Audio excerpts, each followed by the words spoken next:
பகவான் பேசவே மாட்டார்னு இல்லை. சில சம்பவங்களை வர்ணிக்கும் போது நானே கேட்டிருக்கேன், குஞ்சுசாமி சொல்லியும் கேள்விப்பட்டிருக்கேன். அப்படியே தத்ரூபமா நடிச்சு காமிப்பார். சில அறிவுரைகளை விரிவா சொல்லியிருக்காரு. குறிப்பிட்டு சொல்லணும்னா பகவானுக்கும் சிவபிரகாசம் பிள்ளைக்கும் ஏற்பட்ட சந்திப்பு. அது நடந்தது 1901. அப்பெல்லாம் பகவான் அதிகமா பேச மாட்டார். ஆனா சிவபிரகாசம் பிள்ளை கேட்ட கேள்விகளுக்கு சிவபிரகாசம் பிள்ளை கொண்டு வந்த ஸ்லேட்ல பதில் எழுதி கொடுத்தார். இந்த கேள்வி பதில தான் 1923 ஸ்ரீ ரமண சரித அகவல் அப்படின்னு ஒரு புஸ்தகமா வெளியிட்ட சிவபிரகாசம் பிள்ளை. நான் யார் அப்படிங்கிற கேள்விக்கு தீர்க்கமான பதில் கிடைச்சது அவருக்கு மட்டும் இல்ல, நமக்கும் தான். ஆனா என்ன, இவங்களுக்கு மத்தியில நடந்த இந்த கேள்வி பதில் கொஞ்சம் ஹெவியா இருக்கும், சுலபமா புரியாது.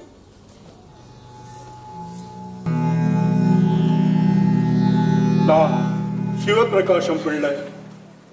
நான் யார் அப்படிங்கறத எப்படிங்க தெரிஞ்சுக்கிறது? எனக்கு எப்போ முக்தி கிடைக்கும்? பகவான் யார்கிட்டயும் எதுவும் பேச மாட்டார்.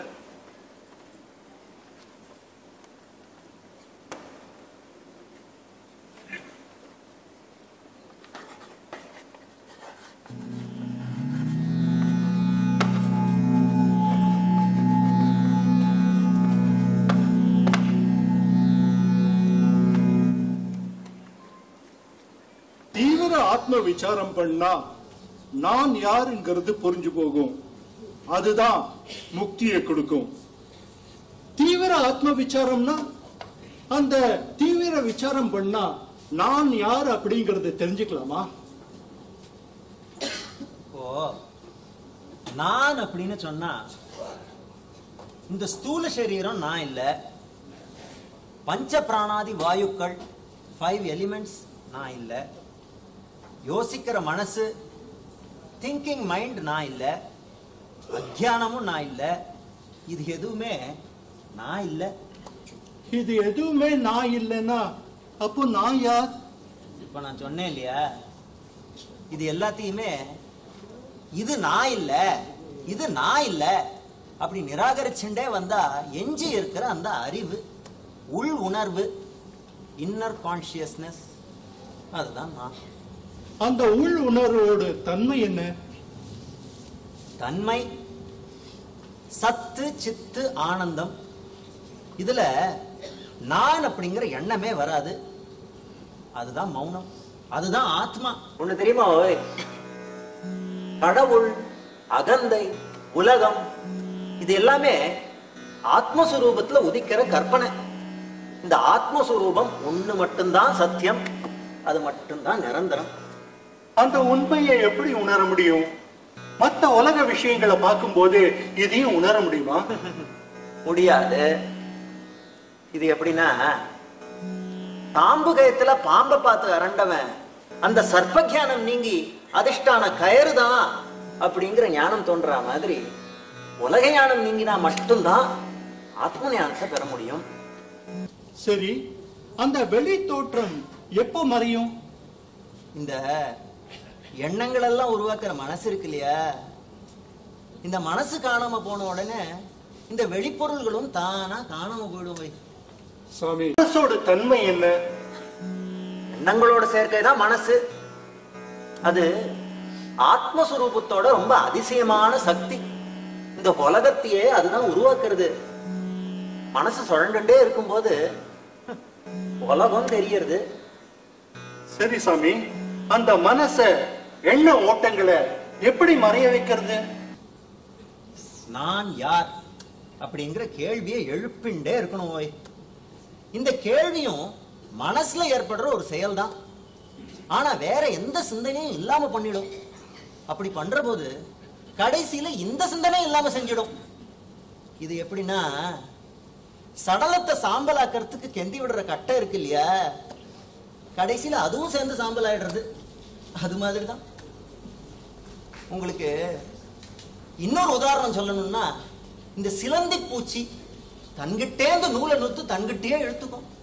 அதே மாதிரிதான் இந்த மனசும் தன்கிட்டே இந்த உலகத்தை உருவாக்கி தன்கிட்டே இழுத்துக்கிறது.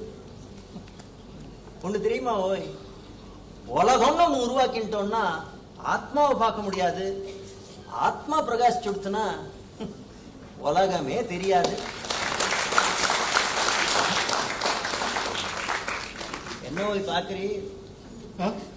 சாமி சொல்லறத உள்வாங்கிக்க முயற்சி பண்றேன் சாமி. நல்ல உன்னிப்பா கவனியும். இந்த ஒரு தத்துவம் மட்டும் பிடிபட்டு போச்சுன்னா எல்லா விசாரமும் தீர்ந்து போய் பரம்பொருளோட ஐக்கியம் ஆயிடலாம். சாமி, இன்னும் கொஞ்சம் விளக்கமா சொல்ல முடியுமா? இத எவ்வளவு விளக்கினாலும் புரிய வேண்டிய வாளுக்கு புரிய வேண்டிய நேரத்துல புரிய வேண்டிய விதத்துல புரிஞ்சு போயிடும். அதுக்காக உங்களோட முயற்சியை கைவிட்டுடக்கூடாது. இந்த தேகத்துல நான் எங்கேருந்து உதயமாறுது அப்படி விசாரிச்சோம்னா ஹிருதயம்னு தெரியும். ஆனா பொதுவா எல்லாரும் நினைச்சிட்டு இருக்கிற மாதிரி மார்போடு இடது பக்கம் இருக்கிற பௌதீக ஹிருதயம் இல்ல, மார்போடு வலது பக்கம் இருக்கிற சூக்ஷ்ம ஸ்தலமான ஆன்ம ஹிருதயம். எல்லா செயலியுமே ஒரு அகம்பாவம் இல்லாம இத நான் பண்றேன் இத நான் பண்றேன் அப்படிங்கிற ஒரு எண்ணம் இல்லாம பண்ணணும். உண்மையான பக்தியில அகம்பாவம் தனக்குள்ள சரணாகதி ஆயிடும். Total surrender. மனச, அதாவது எண்ண அலைகளை அழிக்க வேற எந்த மார்க்கமும் இல்லையா? வேற மார்க்கத்துல யோகாபியாசம் பிராணாயாமம் இப்படி எல்லாம் பண்ணினா மனசு தற்காலிகமா அடங்கி இருக்கும். ஆனா அந்த செயல்ல இருந்து வெளியில வந்த உடனே மனசு திரும்ப அலைபாய ஆரம்பிச்சிடும். குரங்கு புத்தின்னு சொல்லுவா இல்லையா, அந்த மாதிரி. இந்த எண்ணங்களும் செயல்பாடுகளும் எப்போதான் தனக்குள்ள அடங்கும் சாமி? எவ்வளவுக்கு எவ்வளவு தனக்குள்ளேயே இருக்கீரோ அதுக்கு தகுந்த மாதிரி எண்ணங்களும் கரைஞ்சுண்டே வந்து கடைசியில் இல்லாமே போயிடும். சரி, பல பிறவியினால ஏற்பட்ட இந்த எண்ணங்களை அடியோடு அழிக்கிறது சாத்தியமா? இந்த மாதிரி சந்தேகங்களுக்கு இடமே தரப்படாது. ஆத்ம விசாரம் ஒண்ணுல மட்டுமே எண்ணங்களை செலுத்தின்னு இருந்தா அந்த எண்ணங்கள் கரைஞ்சுட்டே வந்து நான் யார் அப்படிங்கறத உணர்ந்துடலாம். சந்தேகங்கள் ஏற்படும் போது அந்த சந்தேகங்களை வலுப்படுத்தாம இது எங்கேருந்து உருவாறது அப்படிங்கறத ஆராய முற்படணும். அதுதான் சரியான பதில் கொடுக்கும். சரி சாமி, எத்தனை காலம் வரை இந்த ஆத்ம விசாரம் நீடிக்கணும்? மனசுல இருக்கிற எண்ணங்கள்லாம் பூர்ணமா மறையற வர. கோட்டையில இருக்கிற எதிரிகள் மாதிரி எண்ணங்கள் வெளியில வர வர அதை அழிச்சுட்டே இருக்கணும். அப்போதான் பரம்பொருள்ங்கிற அந்த கோட்டையை கைப்பற்ற முடியும். அப்படி அழிச்சுட்டே இருக்கிறதுக்கு பேர் தான் வைராக்கியம். விவேகம் இல்லாதவா ஆசைங்கிற வெயில்ல இருந்து அமைதிங்கிற அந்த நிழலுக்கு மாறி மாறி வந்து போயிட்டே இருப்பாவ. ஆனா விவேகியோ அமைதிங்கிற அந்த நிழலுக்கு ஒரு தடவை வந்தாச்சுன்னா அங்கே நகர கூட மாட்டான். அதே மாதிரி தன் சொரூபத்தை அடையிறவரை தான் யாருங்கிறத உணர்றது வர ஆத்ம விசாரத்துல தொடர்ந்து ஈடுபட்டுட்டே இருக்கணும். அப்படி பார்த்தா இந்த உலகமும் அதுல நடக்கிற எல்லா விஷயங்களும் கடவுளோட விருப்பம் தானே? பின்ன ஏன் கடவுள் இந்த ஆத்ம விசாரத்தை தனியா ஏற்படுத்தணும்? கடவுளுக்கு எந்த நோக்கமும் இல்லை, எந்த செயலும் அவரை கட்டுப்படுத்துறதும் இல்லை. உதாரணத்துக்கு அந்த சூரியன் எடுத்துக்கோங்க. சூரியனோட உதயத்துல எந்த இச்சையோ நோக்கமோ முயற்சியோ இல்லை. ஆனா சூரியன் உதயமான உடனே பூமியில எவ்வளவோ செயல்கள் ஆரம்பிக்கிறது. சூரியனோட கதிர்கள் பட்ட உடனே நெருப்பு உண்டாறது, தாமரை மலர்றது, நீர் ஆவியாறது, எல்லா உயிரினங்களும் செயல்படுறது. ஆனா இதனால சூரியனுக்கு எந்த பாதிப்பும் இல்லை. அது இயற்கையோட செயல்பாடு. அதே மாதிரிதான் நீர், நிலம், நெருப்பு, காத்து இது எல்லாத்துக்கும் தனித்தனியா வேறுபாடுகள் இருந்தாலும் ஸ்பேஸ், அட்மாஸ்பியர், ஈத்தர் அப்படியெல்லாம் சொல்றா இல்லையா, அது மேல எல்லாம் எந்த பாதிப்பும் கிடையாது. அதனால ஆத்ம விசாரம் ஒண்ணுல மட்டுமே ஈடுபட்டு இருந்தா போறோம். எல்லாருமே நான் யார் அப்படிங்கறத உணர்ந்துடலாம். இதுதான் நம்ம எல்லாருக்குமே சரியான பாதை. சாமி, அந்த உயர்ந்த நிலைய நான் எப்போ சாமி அடைவேன்? உயர்ந்த நிலை தாழ்ந்த நிலை அப்படி எதுவுமே கிடையாது. எல்லாமே சமநிலை தான். நீ நினைச்சிட்டு இருக்கி இந்த நிலையிலிருந்து இந்த நிலைக்கு வந்து சேரணும்னு. ஆனா அது அப்படி இல்லை. எல்லாமே இங்கதான் இருக்கு.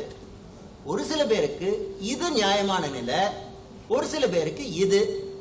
ஆனா நம்ம எல்லாருமே வந்து சேர வேண்டிய நிலை இது.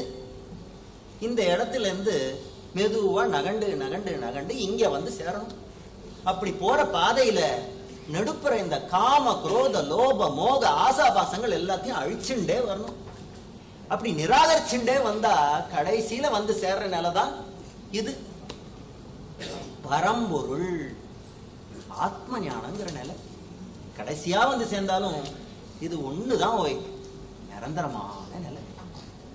சுவாமி, எனக்குள்ள இருந்த எல்லா சந்தேகங்களையும் மொத்தமா தீர்த்து வச்சுட்டீங்க. இனிமே இதை எப்படி செயல்படுத்துறதுன்னு நான் முயற்சி பண்றேன் சாமி. ஓய், அந்த முயற்சியை மட்டும் கைவிட்டுடாதே, பண்ணிண்டே இருங்கோ.